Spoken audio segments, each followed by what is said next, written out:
Buenas tardes.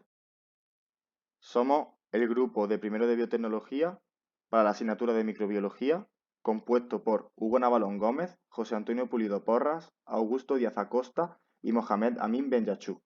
Y vamos a realizar una exposición sobre los cronómetros evolutivos. Podemos observar en la primera diapositiva el índice que vamos a seguir durante nuestra exposición. Primeramente realizaremos una introducción acerca del tema que vamos a tratar para continuar explicándolo conceptualmente.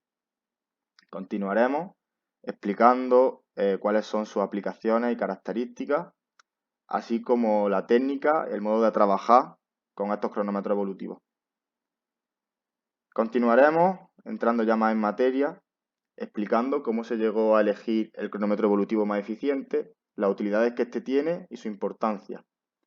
Terminaremos nuestra exposición poniendo un ejemplo concreto sobre la importancia que éste ha tenido en algunas investigaciones médicas. La última diapositiva será la bibliografía que hemos consultado. De este modo comenzamos.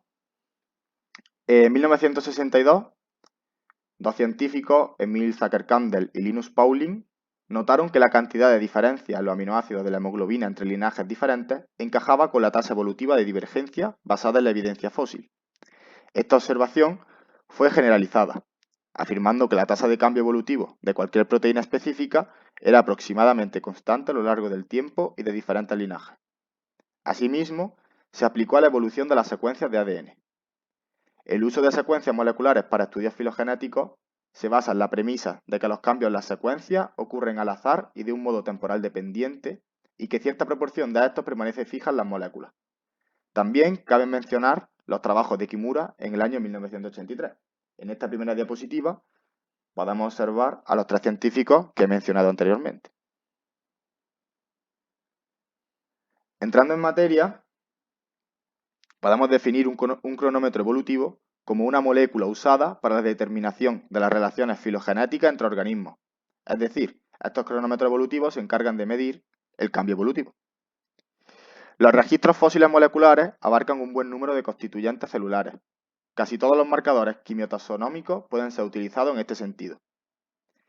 La química de la membrana pared-celular, la composición de los sistemas de transporte electrónico son solo los ejemplos más sobresalientes. Sin embargo, la evaluación cronológica de las relaciones filogenéticas requiere la utilización de moléculas con contenido informativo codificado. Un cronómetro molecular ha de ser necesariamente un ácido nucleico o una proteína. De este modo, conociendo la definición de cronómetro evolutivo, podemos mencionar la hipótesis del cronómetro evolutivo. Es que la hipótesis del cronómetro molecular evolutivo asume que el número de cambios en la secuencia de estas moléculas es, a grosso modo, equivalente al tiempo transcurrido desde la divergencia de dos líneas evolutivas que comparten la molécula. ¿Cómo podemos aplicar esta hipótesis? Pues bien, tanto proteínas como ácidos nucleicos han sido ampliamente utilizados como cronómetros moleculares en la resolución de filogenias de muy distintos grupos de seres vivos. Sin embargo, son los ácidos nucleicos los que han tenido una especial incidencia en la elaboración del árbol evolutivo de los procariotas. Además, estos presentan la ventaja de que los cambios mutacionales quedan en su totalidad reflejados en la secuencia, evento que no ocurre, por ejemplo, en las proteínas, debido al carácter degenerado del código genético. Un buen cronómetro evolutivo debe tener una serie de características, como podemos ver en la diapositiva. Un cronómetro molecular que permita detectar las relaciones evolutivas más amplias debe de cumplir siempre las siguientes condiciones. Este debe tener una distribución universal. Además, no debe estar sujeto a transmisión horizontal, es decir, el modo de herencia que siga debe ser vertical. Además, ha de poseer una constancia funcional, de modo que la presión selectiva que actúe sobre la molécula sea mínima.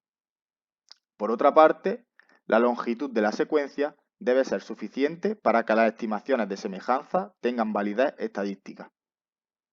La tasa de cambio, al menos en una parte de la molécula, debe ser lo suficientemente baja como para permitir la detección de las relaciones evolutivas lejanas. Y por último, desde el punto de vista metodológico, interesa que no sea excesivamente larga para poder aplicar técnicas de secuenciación. ¿Por qué esta técnica es tan beneficiosa? Nos podemos preguntar. Pues bien, aunque la secuenciación de ácidos nucleicos es, comparativamente hablando, un método nuevo dentro de los estudios de sistemática, ha demostrado ser uno de los métodos más útiles para inferir la historia filogenética de los organismos. El mayor atractivo de esta técnica se basa en que los caracteres analizados, es decir, los nucleótidos, son las unidades básicas de información y que el banco de datos que se puede obtener en estos análisis es inmenso. ¿Cómo trabajamos con este método? Bien, para utilizar las secuencias nucleotídicas en estudios filogenéticos, estas deben ser alineadas. El número y tamaño de las secuencias que deben ser alineadas depende del nivel de comparación elegido. Las secuencias nucleotídicas analizadas por los distintos laboratorios son recopiladas regularmente en los bancos de datos informáticos, siendo el GenBank, contratado por el Reino Unido National Institute of Health, y el European Molecular Biology Laboratory los más conocidos e importantes. Todos estos están disponibles para que los autores puedan realizar estudios de sistemática. El procedimiento o la estrategia seguida en los estudios de sistemática mediante secuenciaciones básicamente es la misma para las diferentes técnicas. Primero, se identifica una secuencia diana que contenga una determinada cantidad de variaciones entre las distintas especies. Posteriormente, se aísla un gran número de copias de la secuencia diana de cada individuo que va a ser analizado. Estas copias se purifican y secuencian. Finalmente, las secuencias homólogas deben ser alineadas y comparadas. Una vez comparadas, el grado de semejanza se estima con un coeficiente de similaridad y tras ello se agrupan los valores por métodos estándares.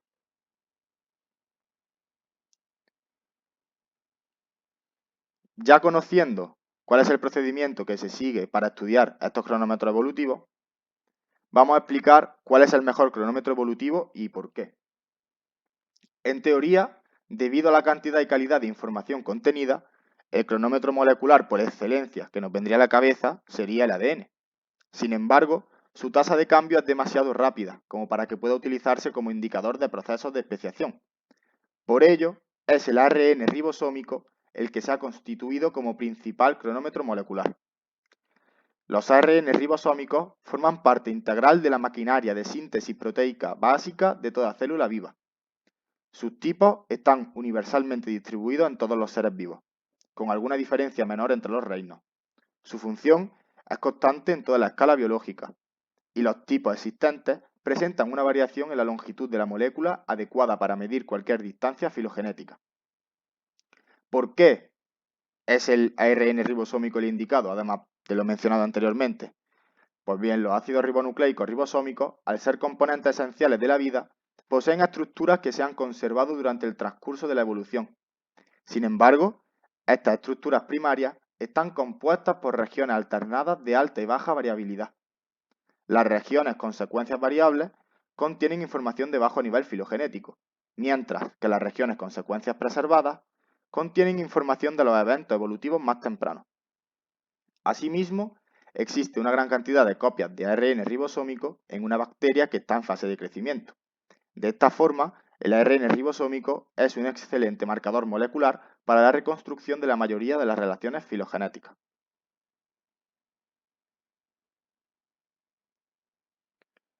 Los métodos de estudio más empleados son la secuenciación del ARN ribosómico 5S, 16S y 23S y la hibridación ADN-ARN ribosómico. Con la hibridación ADN-ARN ribosómico se pueden comparar secuencias nucleotídicas pertenecientes a distintos taxones debido a que los genes que la forman son más conservativos que los genes del genoma. Inicialmente se comenzaron a realizar estudios de secuenciación del ARN ribosómico 16S. Posteriormente, los estudios se extendieron al ARN ribosómico 23S. Las secuencias nucleotídicas constantes del ARN ribosómico 16S presentan la ventaja de proporcionar un sitio de iniciación adecuado para la elongación de los cebadores y así aplicar de forma más fácil la técnica de secuenciación. La secuenciación completa del ARN5S, debido a su pequeño tamaño, es más rápida y económica que las anteriores, e incluso la secuenciación de determinados fragmentos del ARN ribosómico 5S puede proporcionar una información adecuada. Dos miembros pertenecientes a un mismo género pueden poseer entre 114 y 116 pares de bases comunes de 118 a 120. Actualmente existe un debate sobre cuál es el análisis más adecuado para establecer relaciones filogenéticas. El análisis del ARN16S parece ser el más adecuado con seres procariotas, ya que contiene aproximadamente 1550 pares de bases frente a los 75 a 120 pares de bases del ARN ribosómico 5S, por lo que pequeñas diferencias en los nucleótidos del ARN ribosómico 5S afectan mucho más al resultado final que en el caso del ARN ribosómico 16S. Este ARN ribosómico 16S puede presentar estructura primaria o estructura secundaria. En la estructura primaria encontramos dominio de conservación universal, así como regiones altamente variables, y dominio de nivel intermedio de conservación, con cambios de secuencia pero conservación de la estructura secundaria. Por otra parte, en la estructura secundaria encontramos que esta es similar en todos los organismos y además esta es acotada por su función en la síntesis de proteínas, una función ancestral que se ha encontrado ahí desde siempre. Esto tiene una utilidad muy importante y es que se ha demostrado que todos los ARN ribosómicos tienen una estructura secundaria igual a uno de los tres modelos que observamos en pantalla, que son el de Escherichia coli, Methanococcus bannieli o Saccharomyces cerevisiae. Esto es un indicativo de que, a lo largo del proceso evolutivo, se han formado tres grandes grupos, o dominios, según Gus, una investigadora que también trabajó este campo, que son las eubacterias, arqueobacterias y eucariotas. Se puede establecer de este modo la tabla que vemos en pantalla, en la que se pueden comparar las características de los tres dominios de Gus.